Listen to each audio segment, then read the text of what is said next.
What's up, everybody? We are back with more fantasy talk today. Today we'll be talking about who to pick up going into week 4. Week 3 just finished up. Another great week of football. I'm excited. Football is back, and it looks like it is staying. Knock on wood. Hopefully, everything keeps going the way it's going, and it keeps going well. So, with that being said, just wanted to plug my other videos before we jump into everything. Make sure you watch all my fantasy football videos, my recap preview NFL videos. If you're in love with football like I am, stay tuned to the channel. Check out those ones as well. I feel like I do give some pretty good sleepers and guys to keep a lookout for fantasy football. So you can kind of fill out your roster with a lot of these guys that I've mentioned. So now we'll jump into it. These are guys to pick up potentially going into week 4. Did want to say that obviously not all of these guys will be available in every league, but for the most part I try to find guys that have a decent unrostered percentage, I guess you could say. So, very first and foremost, we're going to start out at quarterback with Nick Foles. He was just announced the starter over Trubisky. Well, I blanked on Trubisky's name for a second. I mean, he is bad, so can't blame you too much there. But Trubisky, yeah, he's bad. He was benched. Nick Foles will be starting against the Colts. If you bye weeks are going to start becoming a problem. So if you need a quarterback and you're in a deeper league, he could be a guy that you just pick up and maybe sit until it's your bye week, depending on how deep your league is. I'm in one league that's 14 players, and it's down to like Ryan Fitzpatrick and Nick Foles. So I may be forced to pick him up as a backup. So Nick Foles, he's really, really streaky, which is the only problem with his fantasy value. Who knows? He could light up the Colts. He could lay a goose egg and lose the job. But he's a guy, he's only rostered in 0.9% of the league, so almost none. So he's a guy that you may want to take a shot, have a roster spot filled by, and if he keeps the job, he could be worth it. Especially with Allen Robinson there, it looks like they had a pretty good connection the first week that they played together and started together. So, yeah, I would keep a lookout for him. Next player is Justin Herbert. I may be a week too late on Justin Herbert. Unfortunately, the big week to pick him up might have been after last. But still, he's only rostered in roughly about 15.5% of the leagues. Also, almost none. I feel like a lot of people assume Tyrod's going to get the job back. I don't know. I mean, I know Anthony Lynn has said Tyrod's going to get the job back, but Justin Herbert had another 300-yard performance. Can you really bench him? I mean, yeah, he's had 2 picks, 2 touchdowns, and a fumble, so like it's not amazing, like especially taking care of the ball, but I don't know. Like the offense just looks a lot better, and I don't know. I personally don't think Tyrod is that good, so I think the offense is going to roll a lot smoother with Justin Herbert, and it looks like Tyrod Taylor is going to be out at least another week. That's kind of what I've seen, the rumors I've seen. So Herbert may struggle against Tampa, and then they play New Orleans. That might be the time that they switch him. But again, if you're in a deeper league and you need to take a flyer on a guy, Herbert might be it. He might be a good guy to just roster and see how that situation plays out. Like I said, he's only rostered in 15.5% of the league, so he should be available. And he played decent. So now on to we'll go tight ends. Eric Ebron for the Pittsburgh Steelers. He is so he finally started catching the ball for the Steelers this last week against Houston. Five catches for 52 yards and a touchdown. That the Steelers. I am a Steelers fan, so I do want to preface I may hype him up a little bit, but I was very, very excited when the Steelers signed Eric Ebron. I think as he learns more of the offense, he's going to be more and more a part of it. I would definitely, if he is available, right now he's available in or he's only rostered in 24.4% of the league. So he's available in almost about 75% of them. So I would definitely he would be a guy that I would pick up, maybe not start right away, but pick up, and I almost guarantee as the season goes along, he will get more and more involved in the offense. Big Ben, a lot of people forget because we haven't had a tight end since Heath Miller, but Big Ben does love throwing it to his tight ends, or he used to. Maybe he can get back into that. But Vance he's not taking away a lot of the targets. I don't see it from Ebron, so I think the more playbook that Ebron can learn, the more he'll play. And if you watch the game, he bagged the corner on a fade route. I think that's where he's going to be used a lot. So he may not get a ton of yards, but I could definitely see him racking up some touchdowns, especially later in the year. So I would, if you need a tight end, I would pick him up and again, maybe not start him right away, but stash him for sure. Like I said, I think by like week 8, he could be a must-start guy, potentially, the more offense that he learns. Next player, and we'll stick with tight end, is Mo Alie-Cox, the Indianapolis Colts tight end. So he is another guy, kind of in the same train as Justin Herbert. He is the starter now, and he was week 2 as well, and he has played really, really good. He has had 5 catches for 111 yards in week 2 against the Vikings, and then against the Jets, 3 catches for 50 yards and a touchdown. The big thing with him is Jack Doyle. If Jack Doyle is hurt, obviously I don't want any player to be hurt, but if he's hurt, that makes Mo Alie-Cox look a lot better. If he plays, for some reason, they just don't use Mo Alie-Cox. They don't really use the other tight end too well, or like as a pass catcher. It's more as like a run blocker. I don't know. I feel like with his production, they need athleticism, especially at tight end. That offense we saw with it when they had Eric Ebron. I know it was with luck, but that offense is a lot smoother when they have an athletic tight end.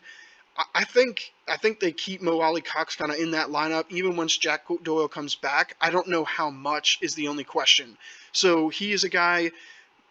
Maybe if you have a roster spot and there's no other tight ends, I would recommend picking him up. If not, like if you, let's say you have to pay to pick him up if you're doing an auction kind of free agency style, he may be a guy you just put on your watch list and keep an eye on, but it may be too late, if he has another good week. So I would keep an eye on him. If you need a tight end, he's a solid option. Again, he might lose some of those touches and some of those targets when Doyle comes back. Next player is Greg Ward with the Philadelphia Eagles.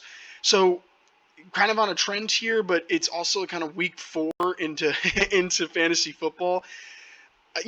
I feel like a lot, especially if you're in a deeper league, a lot of the good kind of week 1 and week 2 stars or standout players that were available were picked up. So you kind of have to find and take some more chances on the waiver wire. Greg Ward is kind of one of those guys. So he's another one who could lose some touches once Alshon Jeffrey comes back, but who knows when Alshon Jeffrey will come back? Who knows if that team will the receiver core will even stay healthy? So like not just Alshon. So Ward did get 7 targets in week 1, but only got 1 pass. Sorry, he got 7 targets in week 1. Got 5 catches for 31 yards. That's not that good of numbers, but targets is always good. Week 2 was when he had the 1 catch. I was stumbling over my week 1 and week 2.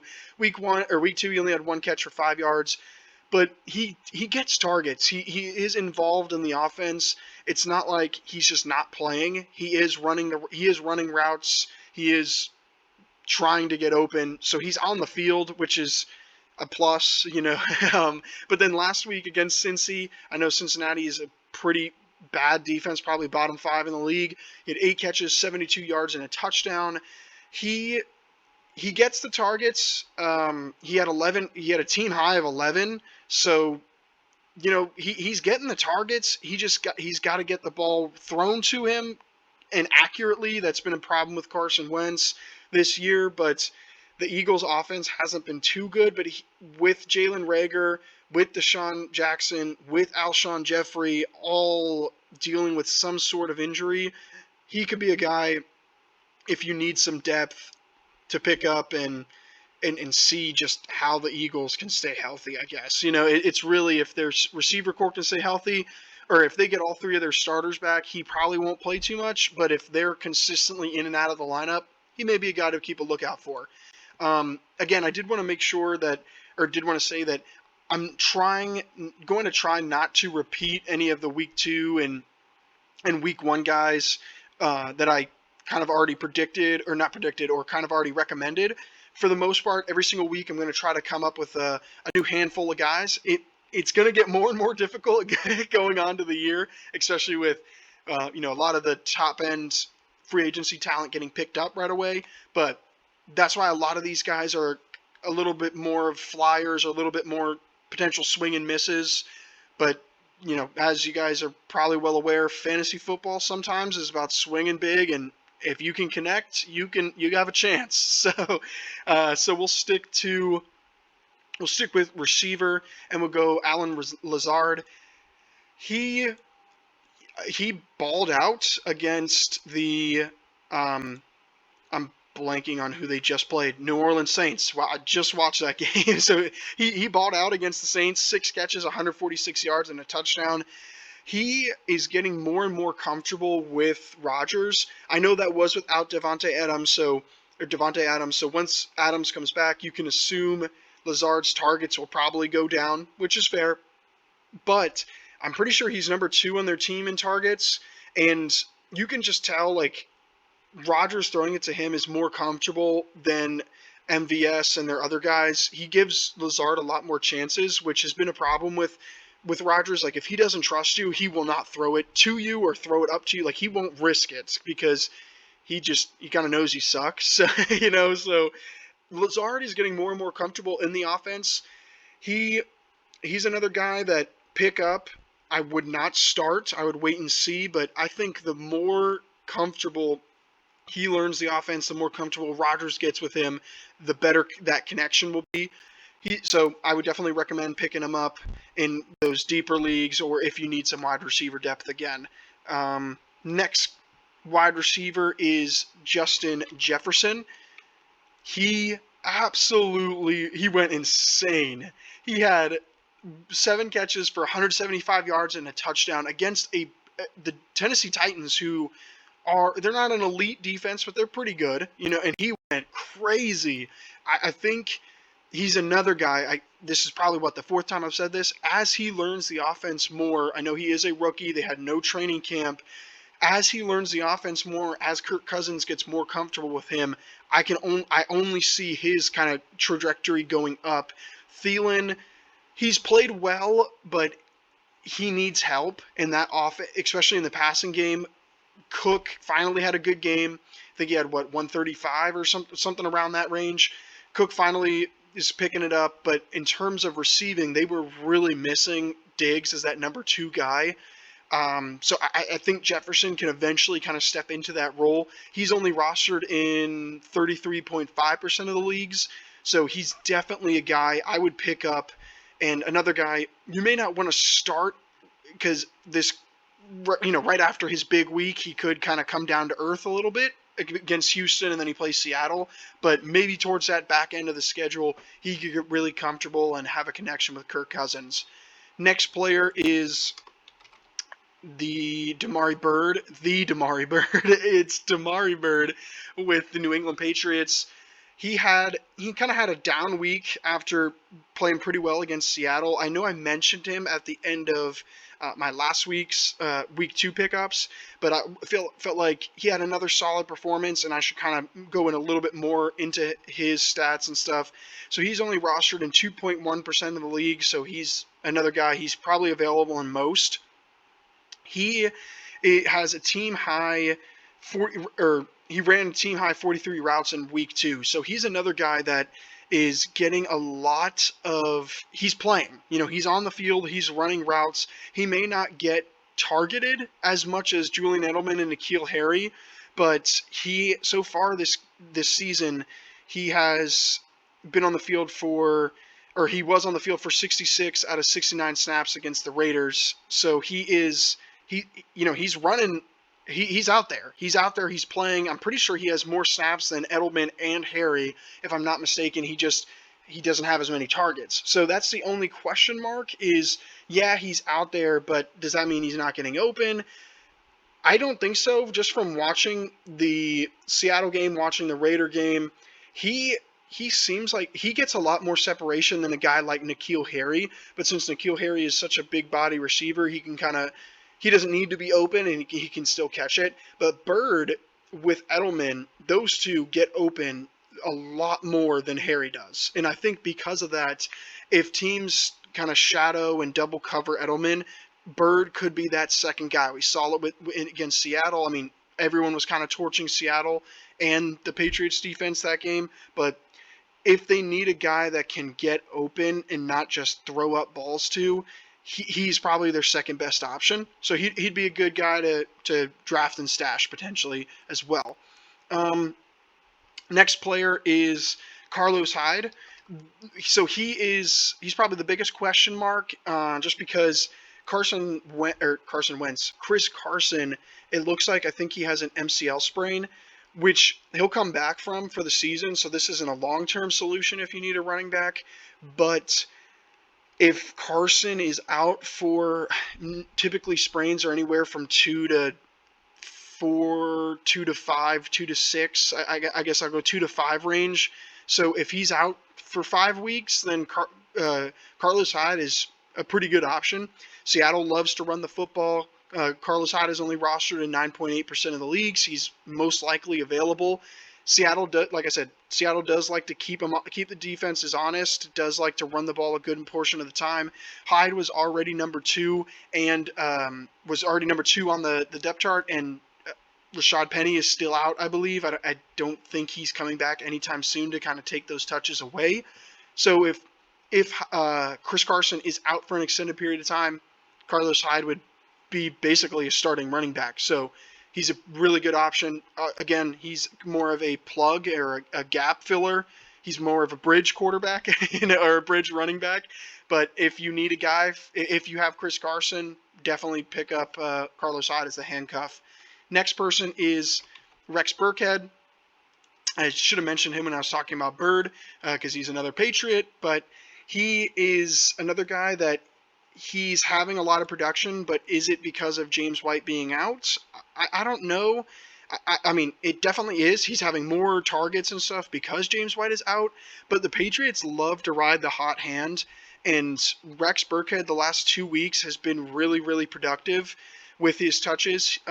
He's not going to carry the ball a lot, but week 2 against Seattle, he had 4 catches for 47 yards. Week 3 against the Raiders, he had 7 catches for 49 yards and a touchdown. So if you're a PPR, or if you're a PPR league, he's a good guy to pick up, because even if James White comes back, I think I said James Conner the first time, but even if James White comes back, like I said, Patriots love to run with the hot hand. I could still see him being involved in the passing game. If you're not PPR, he's probably not worth it. He only got 6 carries in both Seattle and the Raiders game.